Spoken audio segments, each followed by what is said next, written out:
desolate planet where the twin suns burn down on endless sand dunes.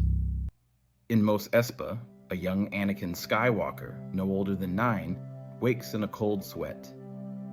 He has dreams of fire, war, and the faces of people he does not yet know. A woman with brown hair calling his name, a warrior in Jedi robes, a hooded figure laughing as the galaxy burns, and in the distance, a great storm swirling in space, a dark void threatening to consume everything. But beyond the storm, something calls to him. A voice, not words, but a presence, warm and all-encompassing, like a mother's embrace. You were not born by chance. The Force has willed you into existence. You are its bridge. Anakin doesn't understand what it means, but he feels it deep in his bones. His connection to the Force is not like the Jedi's. It's something raw, something ancient, something different. Shmi Skywalker notices. She tells him, "You have a destiny, Annie. Something greater than this life." But she is afraid. She has always feared how different her son is. That same night, young Skywalker walks alone into the desert, following a whisper on the wind. The stars seem brighter than usual. And then, without warning, he is surrounded by a vision. The desert around him disappears. He is no longer on Tatooine. Instead, he stands in a place of glowing mist and endless stars. Before him stands a hooded figure of pure light, one of the Wills. The luminous figure speaks. Anakin Skywalker, the Chosen One. The Force has willed you into existence, but your fate has not yet been written. Anakin doesn't understand. Who are you? We are the Wills. We are the voice of the Force. The Jedi and Sith fight over the Force like children fighting over fire, never understanding its true nature. But you are different. You are untouched by their teachings. That is why you must walk a new path. Anakin listens, feeling the presence of the Force swirl around him like a great tide. The Will explains. The Jedi and Sith misunderstand the Force. One seeks control through order, the other through power. The Force is neither good nor evil. It is balance. It creates and destroys. It guides and tests. Anakin was created not to be a Jedi or a Sith, but to be something else, a living conduit of the Force itself. Then the vision ends. Anakin collapses onto the sand, gasping. The twin suns rise in the distance. He knows now. His destiny lies beyond Tatooine. He must find the Force itself. A few days later, Qui-Gon Jinn and Obi-Wan Kenobi arrive on Tatooine, seeking parts for their damaged ship. When Qui-Gon meets Anakin, he immediately senses something different. Qui-Gon recognizes Anakin's untrained but immense power in the Force. He tests the boy's reflexes and realizes his instincts are beyond even the most skilled Jedi. But when Qui-Gon speaks to him about the Jedi, Anakin hesitates. I've seen them before, in my dreams. Qui-Gon is even more intrigued but also disturbed. No child should have these visions, not without training. He decides he must bring Anakin before the Jedi Council. He tells Watto, but Watto refuses. "He's mine," Watto says, not willing to let the boy go. Qui-Gon thinks quickly and proposes a bet. If Anakin wins the pod race, I take him with me. If he loses, I'll leave. Watto agrees, confident that Anakin can't win. Qui-Gon watches as Anakin climbs into his pod, ready for the race. The outcome will decide everything. In the meantime, something else happens. The Sith have returned. Darth Maul hunts them across Tatooine, waiting for the right moment to strike. During the pod race, as Anakin pilots his pod, something strange happens. For a brief moment, everything slows down. Anakin sees the future, a moment where he would crash. But instead of panicking, he adjusts before it even happens. The Force is actively speaking to him, guiding him, not just through instinct, but almost like a voice inside his mind. Qui-Gon notices this and is convinced. This child is beyond anything he's ever encountered. But when Qui-Gon takes Anakin to Coruscant, the Jedi Council reacts with fear. Anakin stands before the Jedi Council. Mace Windu and Yoda exchange glances as they assess him. The Force is strong in this one, stronger than it should be. Yoda narrows his eyes. Visions of the future, you see? Yes. Anakin says. And sometimes I hear it. Yoda frowns. Hear it, you do? Anakin nods. The Force. It speaks to me, like a person whispering.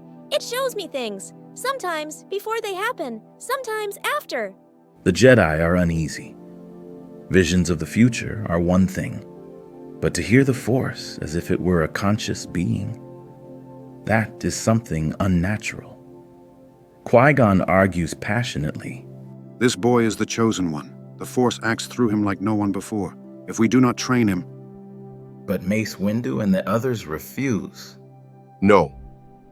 This child's connection is unnatural. It is not the way of the Jedi.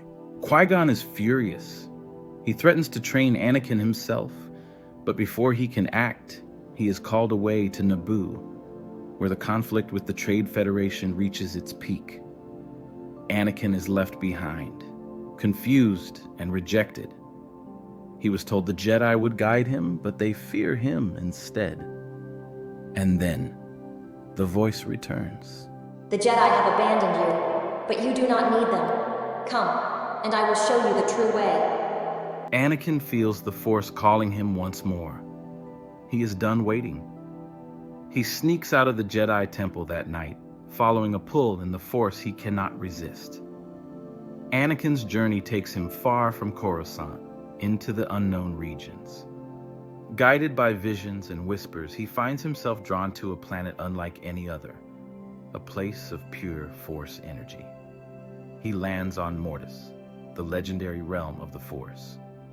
There, he meets the Father, the Daughter, and the Son, embodiments of the light, dark, and balance. The Father looks at Anakin and speaks. You were not meant for the Jedi, nor the Sith. You were meant for something far greater. Anakin is frightened, but the power radiating from them gives him a feeling sense of comfort and belonging. Years pass. Anakin remains hidden on Mortis, where his training is unlike anything the Jedi or Sith have ever known. The Daughter teaches him how to wield the Force with purity, how to heal, how to see beyond time, how to merge with the very fabric of existence. The Son tempts him, showing him the raw, destructive power of the dark side. He teaches him that true strength comes from embracing every emotion, not just suppressing them like the Jedi. The Father watches over them, testing Anakin constantly, forcing him to master both the light and dark without falling to either. Anakin begins to see through time, witnessing futures where Jedi and Sith rise and fall in endless cycles, all because they fear what they do not understand. Without Anakin, the Clone Wars unfolds very differently. Obi-Wan Kenobi rises as one of the Jedi's greatest warriors. Ahsoka Tano is assigned to Plo Koon's apprentice. Without Anakin's influence, she becomes a more traditional Jedi, strong, but without the rebellious independence she once had. And Count Dooku and General Grievous continue their conquest of the Republic. With continued training, Anakin becomes something more than a Jedi or Sith. He learns to manipulate time within the Force, to walk between realities, to see the galaxy as the Force itself sees it. One day, he receives a vision of war, of the Jedi dying, of the Dark Lord Sidious rising to power. The Clone Wars are nearing their end. He realizes that his absence has allowed the darkness to spread unchecked. It is time to return. Meanwhile, both the Jedi and Sith have begun hunting for Anakin.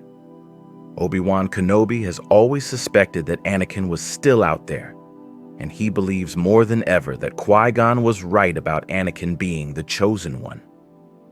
With the Clone Wars reaching their peak, he convinces Yoda and Mace Windu that they must find him before it's too late. He visits Tatooine, questioning Shmi Skywalker's old contacts, but they know nothing. He travels to ancient Jedi temples, searching for traces of the Chosen One, but finds only whispers. Finally, he consults the Force itself, meditating deeply, reaching out into the unknown. For the first time in years, he feels a presence. Anakin is alive, and he is returning. Darth Sidious, sensing a great disturbance in the Force, sends his enforcer, Darth Maul, to find Anakin. Following ancient Sith texts, Maul traces Anakin's energy to the edges of the unknown regions near Mortis. He knows that whatever Anakin has become, he must destroy it before it threatens the Sith's rule. The race is on. Anakin emerges from the unknown regions, no longer the boy who left. He's now something else, a warrior, a mystic, a force of nature.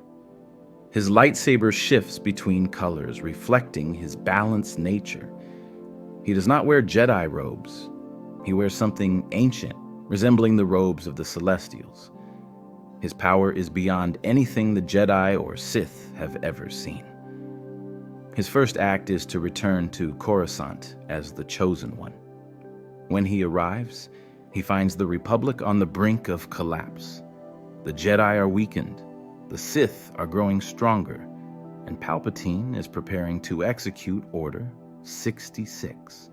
Anakin knows what must be done. Before Anakin can act, Darth Maul intercepts him. Their battle takes place above Coruscant, in a high-altitude duel across Republic ships and crumbling structures. Maul, now fully devoted to the dark side, is more powerful than ever.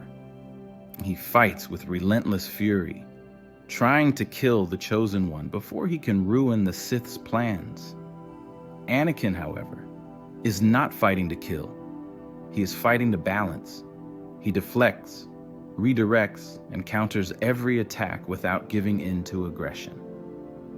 As their battle reaches its peak, Anakin does something no Sith or Jedi has ever done. He reaches into Maul's mind through the Force and shows him the truth. He forces Maul to see his entire life's pain, how Sidious used him, abandoned him, and left him broken. He shows him that the Sith do not reward loyalty. They only consume and discard. Maul, for the first time, hesitates. His rage falters. And in that moment, Anakin does not kill him. Instead, he severs Maul's connection to the dark side, stripping him of his Sith powers. Maul, powerless and broken, collapses to his knees. The battle is over. As Anakin approaches the Jedi Temple, he sees that Order 66 has begun. Clone troopers turn against the Jedi, slaughtering them in the halls of the temple. Obi-Wan and Mace Windu fight desperately to hold the line, but they are overwhelmed. Anakin arrives like a force of nature. He freezes the blaster bolts mid-air, turning them back on the troopers. He shatters the very ground beneath them, using the Force to disable the clones without killing them. He moves faster than the eye can see, cutting down droids and traitors alike. For the first time, the Jedi see what Anakin has become. Not a Jedi, not a Sith. Something more. And then, Anakin feels it. Palpatine is coming. The final confrontation begins. Anakin enters the Senate chamber where Darth Sidious awaits. The Sith Lord grins. At last, my true apprentice has come home. But Anakin shakes his head. I was never yours.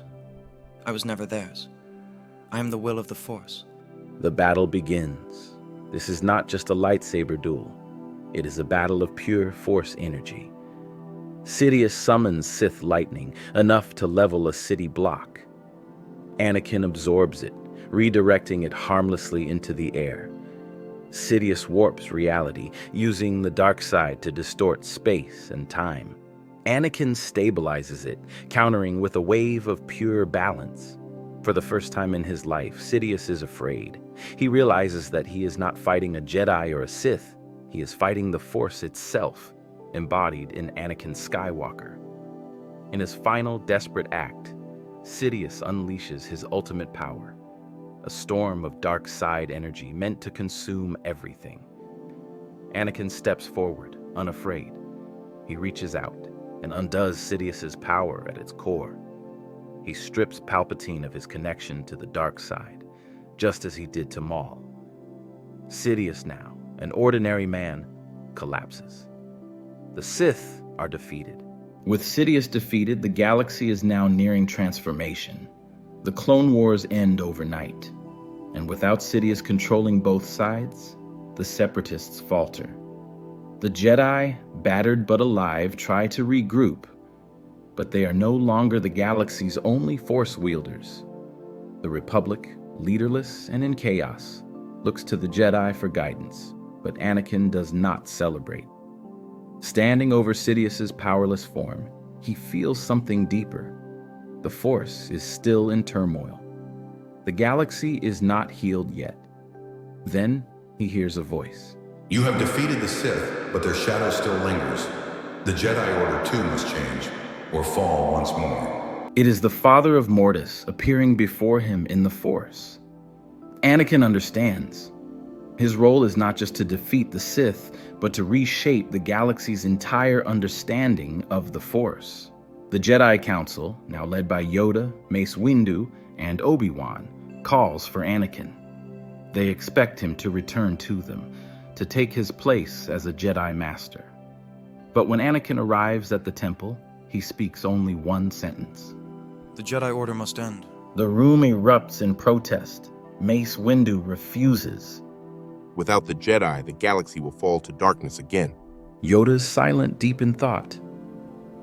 Obi-Wan, though troubled, listens carefully. Anakin explains. The Jedi's rigid doctrine led to their downfall.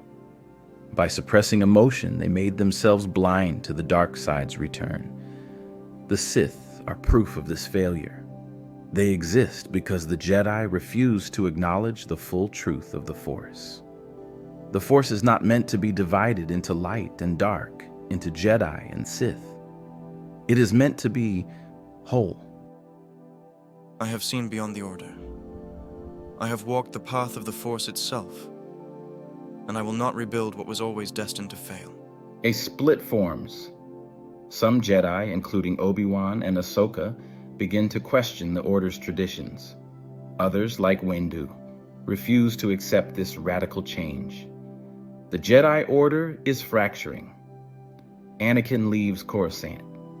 He gathers those who believe in his vision, not Jedi, not Sith, but those who seek true balance. Among them are Ahsoka Tano, who senses that Anakin is right but struggles with what it means.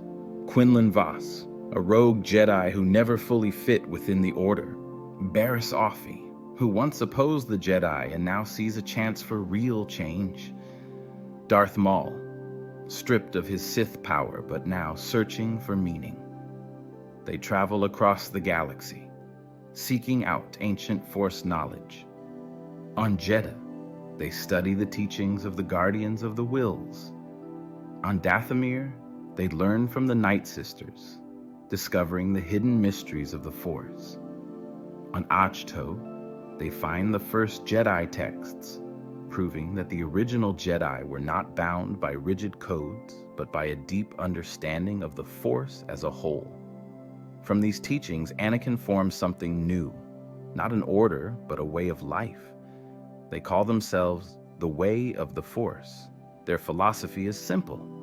The Force is one. There is no true division between light and dark. Emotion is not a weakness. Love, fear, anger, and peace all have their place. But one must not let any single emotion rule them. Balance is the goal. A true Force wielder does not suppress or embrace extremes, but understands both. It is the first true evolution of Force philosophy in thousands of years. But not everyone welcomes this change. The Jedi Order refuses to accept Anakin's path. Mace Windu, now leading the Jedi, sees Anakin's teachings as heresy. The Jedi declare him and his followers traitors, no different from the Sith. They brand the way of the Force as dangerous, a path that could destroy everything the Jedi fought to protect. A war begins, not between Jedi and Sith, but between the old and the new. On Coruscant, the Jedi Council debates what to do.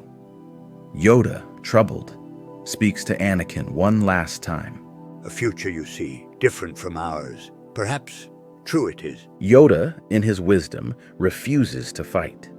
He leaves Coruscant, going into exile on Dagobah, knowing that the Jedi's time is ending.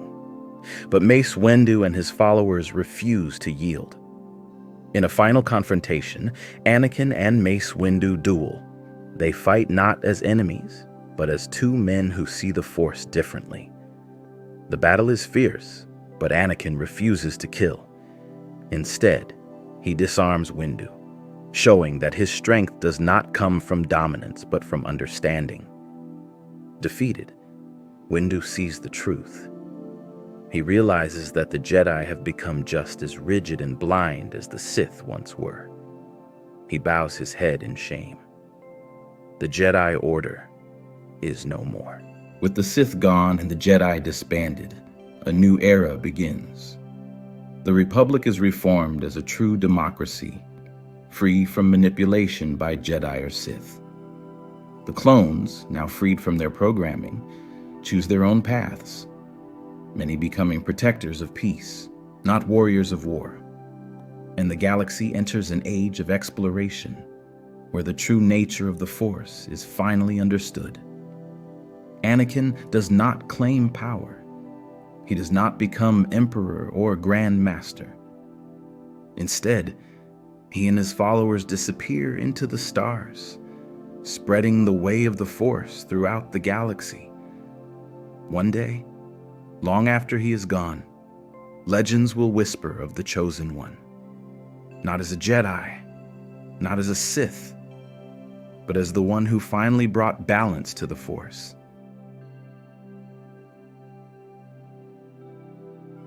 Years later, a young girl stands on a distant world, feeling something stir within her. She looks to the stars, sensing a presence, not a voice, not a vision, but a feeling of balance guiding her forward. She's not Jedi. She's not Sith.